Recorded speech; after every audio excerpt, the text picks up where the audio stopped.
हम लोगों ने इस केस के बारे में मंत्री जी से नहीं बात। आज तक इतना मैं 2011-12 से झेल रहा हूँ। जब अच्छा काम किया तो अवार्ड मिला, अब इनको पच नहीं रहा।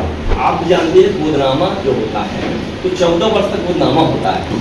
मेरी उम्र 16 वर्ष थी तो मेरी बुआ थी उलही में स्वर्गीय भगवनिया गौतम, उनके कोई बच्चे नहीं थे। हमारे फूफा जी एक्सपायर हो जाते हैं और हमारी बुआ अकेली बचती है।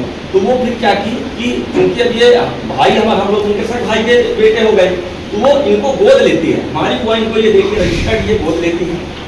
ये हमारे माता पिता की हो गई लड़ाई। ये रास्ता का दिखावा है, ये केवल एक गुमराह करने का षड्यंत्र है। नमस्कार, विराट 24 में आपका स्वागत है। खबर रीवा से है, जहां चोरहटा थाना क्षेत्र अंतर्गत भिटवा गांव में सड़क का विवाद गहराता जा रहा है। रास्ते का विवाद तूल पकड़ता जा रहा है। दोनों पक्ष एक दूसरे पर आरोप प्रत्यारोप लगा रहे हैं। एक तरफ विश्वकर्मा और पांडे परिवार है तो दूसरी तरफ उप मुख्यमंत्री के प्रतिनिधि राजेश पांडे और उनके परिवार के लोग हैं। दोनों परिवार के लोग इस विवाद में शामिल हैं। दरअसल विगत कई वर्षों से विश्वकर्मा परिवार आरोप लगा रहा है कि उनके आम निस्तार के मार्ग को राजेश पांडे और उनके भाई शेषमणि पांडे राजनीतिक रसूख और सत्ता का दुरुपयोग कर रास्ता बंद करवाना चाहते हैं। साथ ही विश्वकर्मा परिवार ने आरोप लगाया था कि राजनीतिक रसूख के चलते राजेश पांडे के भाई ने अपनी बल्दियत बदलकर गौतम बन गए और नौकरी कर रहे हैं।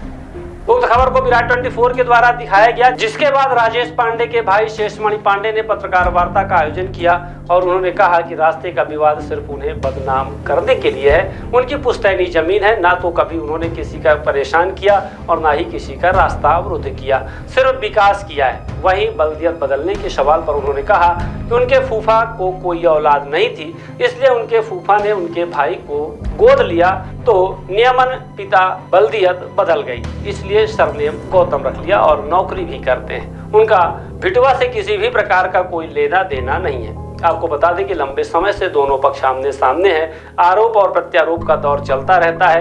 एक तरफ उप मुख्यमंत्री राजेंद्र शुक्ला का नाम आता है तो दूसरी तरफ राजनीतिक प्रतिद्वंदिता का आरोप लगता है और विश्वकर्मा परिवार राजेश पांडे के राजनीतिक रसूख का दबाव बनाकर परेशान करने का आरोप लगाता है।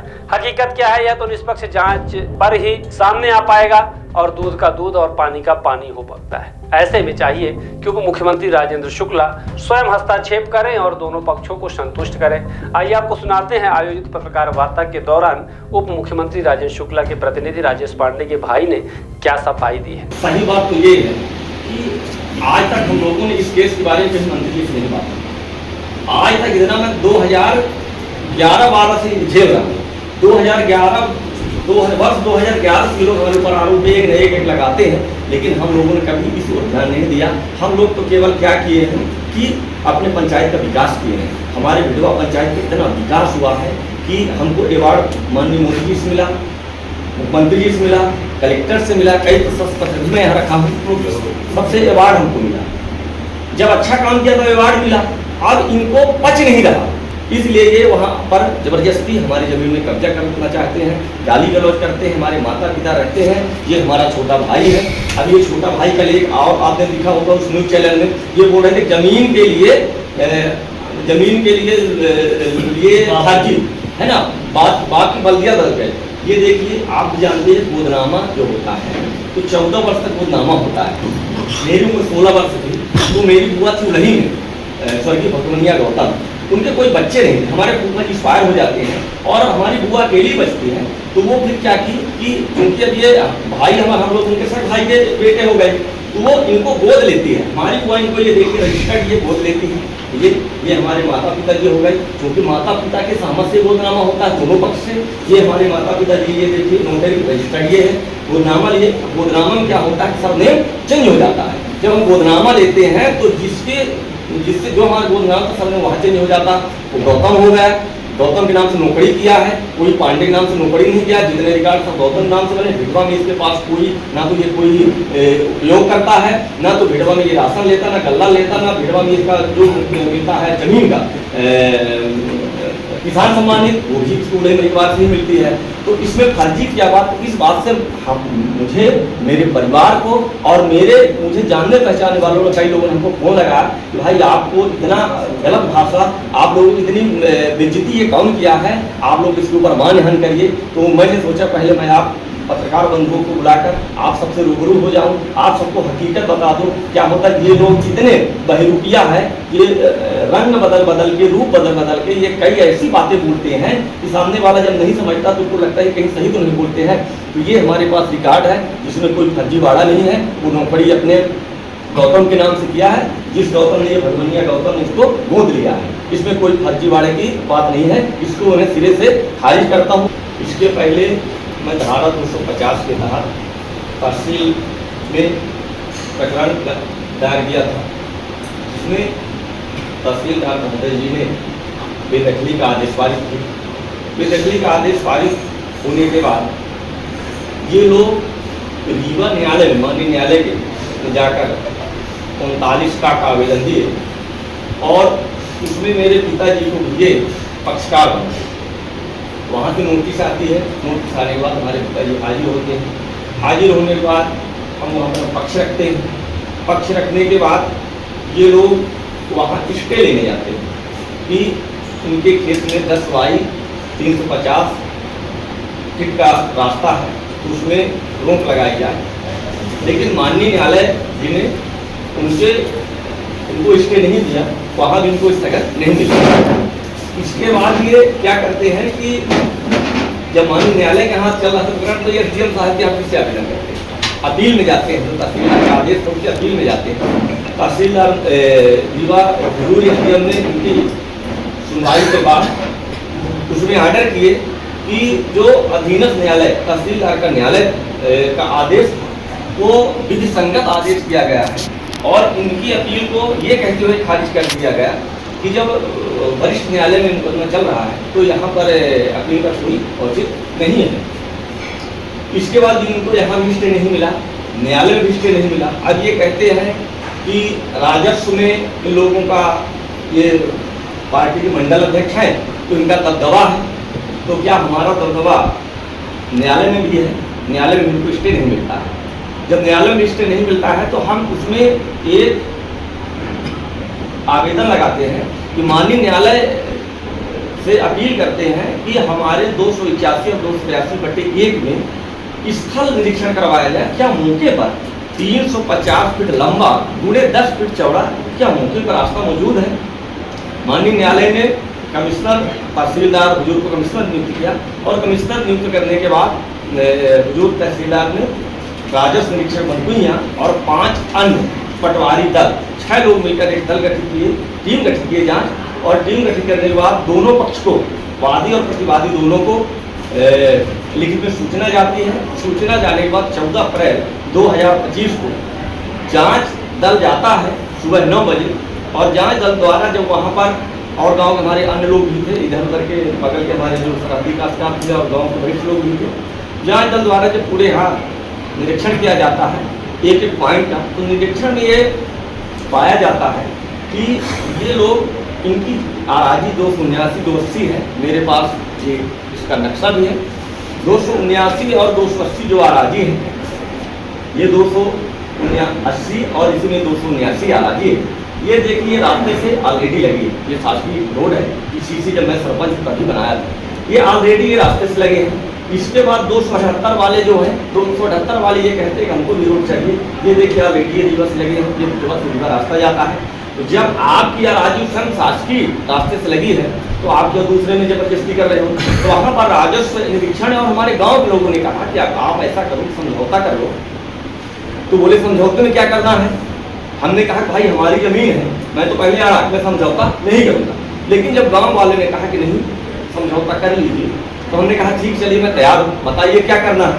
तो बोले 5 फीट ये लोग अपनी जमीन दे दें, अगर इधर से भी चाहते हैं रास्ता 5 आप दे दीजिए। मैंने कहा साहब मुझे स्वीकार है, अगर ये 5 फीट देते हैं तो उसी कागज में मेरे पिताजी के सिग्नेचर, और अगर मेरे पिताजी सिग्नेचर ना करें तो मैं राजनीति करना छोड़ दूँगा। लेकिन ये दुकौड़ी लाल विश्वकर्मा लोग, जगमोहन पांडे लोग उस वादे से नट जाते हैं और वहीं पर ये कहते हैं कि मैं 1 इंच भी जमीन नहीं दूंगा।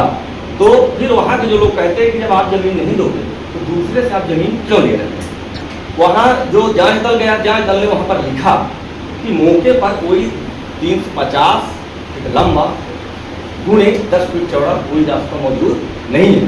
जब मौके ने ये लिखा तो ये लोग दस्तखत करने से इनकार किए और वहाँ गाली गलौज मारपीट पर उतारू हुए, क्योंकि ये काफ़ी सरहंग लोग हैं।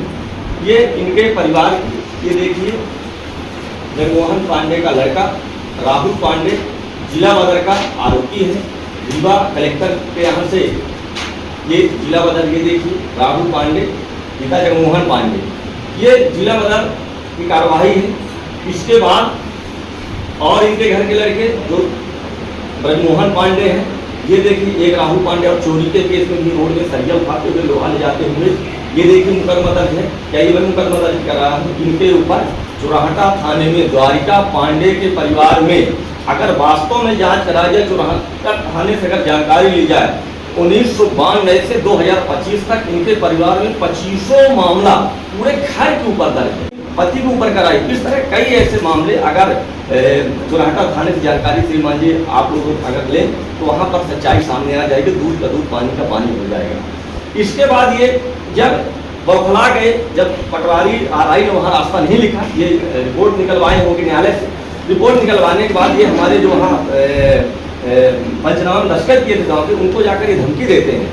उनको जाकर ये धमकी देते हैं क्योंकि न्यायालय में दुकौड़ी लाल विश्वकर्मा और इनके भाई बैनाथ विश्वकर्मा, इनके परिवार के कई लोग रीवा न्यायालय में कई साल तक रहे, इसके बाद और बाहर भी रहे।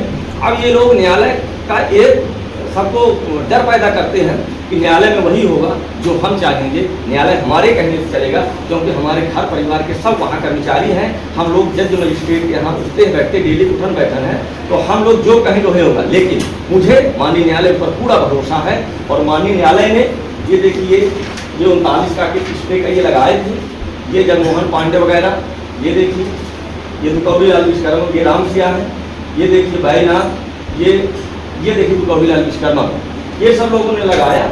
लेकिन माननीय न्यायालय ने ये माननीय न्यायालय देखिए इनको स्टे नहीं दिए, खारिज कर दिया। वहाँ न्यायालय में को भी ये गुमराह किए, वहाँ भी दूसरी फोटो लगा दी। जब दूसरी फोटो लगा दिए तो मैं वहाँ पर मैं भी फोटो लगाया और हमने माननीय न्यायालय से निवेदन किया कि ये फोटो सही है और ये लोग वहाँ पर कबूल नहीं लिए। ये लोग वहाँ पर गनीमत थी कि मदन मोहन पांडे, जो इसमें मदन मोहन पांडे ये देखिए पक्षकार हैं, तो मदन मोहन पांडे ये 3 नंबर है। मदन मोहन पांडे ने वहाँ पर कबूला कि हम लोग आपस में जो बंटवारा किए हैं 15 फुट के हमारे पिताजी हमको रास्ता दे गए, हम लोग रास्ते से लगे हैं। तो जब भैया आप रास्ते से लगे हैं तो किस बात की लड़ाई ये रास्ता का दिखावा है, ये केवल एक गुमराह करने का षड्यंत्र है। ओरिजिनल लड़ाई ये है। 2015 में का मैं निर्वाचित सरपंच हूँ, मेरे साथ साथ मेरे गांव के द्वारिका पांडे भी चुनाव लड़े थे। द्वारिका पांडे जब चुनाव लड़े तो इनके समर्थक, द्वारिका पांडे के समर्थक बैनाथ विश्वकर्मा थे। मैं भी आपको कागज दिखा रहा हूँ, यही रखा हूँ। बैनाथ विश्वकर्मा थे, बैनाथ विश्वकर्मा प्रस्तावक थे और दुकौड़ी लाल विश्वकर्मा की एक बहू रंजना विश्वकर्मा और एक इनके भाई की बहू सुशीला विश्वकर्मा, ये दोनों वार्ड पंच के चुनाव भी लड़ते हैं। सरपंची के साथ साथ वार्ड पंची का भी चुनाव होता है। तो चुनाव में द्वारिका पांडे की हार होती है और दोनों वार्ड पंच हार जाते हैं। मैं दूसरे वार्ड का राकेश विश्वकर्मा को मैं लाकर इनके वार्ड में वार्ड पंची जिताया। जब वार्ड पंची में जिता दिया तब से हमसे रजिस्ट्रेशन मानते हैं, इनका कैंडिडेट जब नहीं जीत पाया तब से ये हमारे घर परिवार के ऊपर कई षड्यंत्र करते रहते हैं। इसके बाद ये चुनाव हार गए तो ये यहीं पर ये नहीं रुकते हैं। चुनाव हारने के बाद ये हमारे परिवार के ऊपर लोकायुक्त जांच करवाते हैं।